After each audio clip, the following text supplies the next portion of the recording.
करना चाहता था। और दूसरी तरफ युवा जोश जो अब इंतजार करने को तैयार नहीं था। बिल्कुल।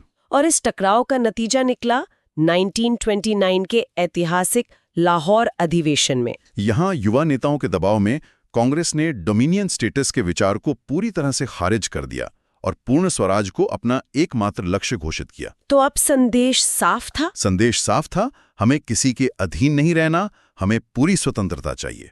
और इसी लक्ष्य ने फिर संविधान सभा की मांग को और मजबूत कर दिया होगा। हाँ, 1934 के बाद तो एक संविधान सभा यानी कॉन्स्टिट्यूएंट असेंबली की मांग कांग्रेस की आधिकारिक नीति बन गई। और मांग ये थी कि इसे भारतीय लोग खुद वयस्क मताधिकार के आधार पर चुनेंगे। अंग्रेजों ने इसे टालने की कोशिश तो की होगी। बहुत कोशिशें की। 1940 का अगस्त ऑफर और 1942 का क्रिप्स मिशन इसी के उदाहरण है। पर उनमें क्या कमी थी? क्या वो संविधान सभा के विचार को मान नहीं रहे थे? को मान तो रहे थे, लेकिन अपनी शर्तों पर। वो कह रहे थे कि ठीक है, आप युद्ध के बाद अपनी संविधान सभा बना लेना, लेकिन तब तक सत्ता हमारे हाथ में रहेगी। और उन्होंने भारत के विभाजन की संभावना को भी हवा दी। अच्छा। भारतीय नेताओं ने इन आधे अधूरे प्रस्तावों को सिरे से खारिज कर दिया।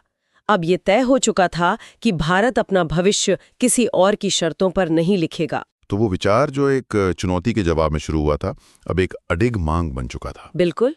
और फिर वो दिन आया जब इस मांग ने हकीकत का रूप लेना शुरू किया।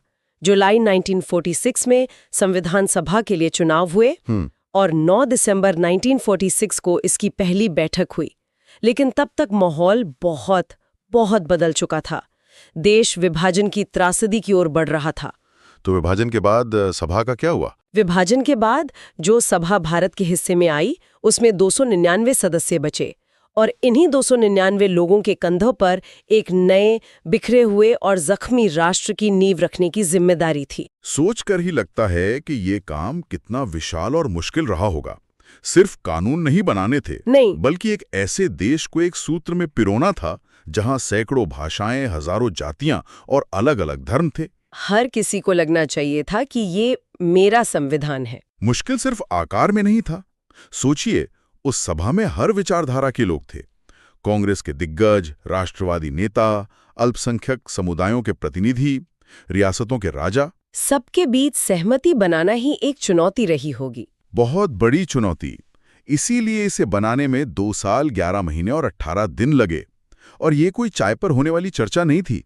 पूरे 114 दिन एक-एक शब्द पर, एक-एक कॉमा पर जोरदार बहसें हुई। और इन बहसों के बाद 2 तारीखें हमारे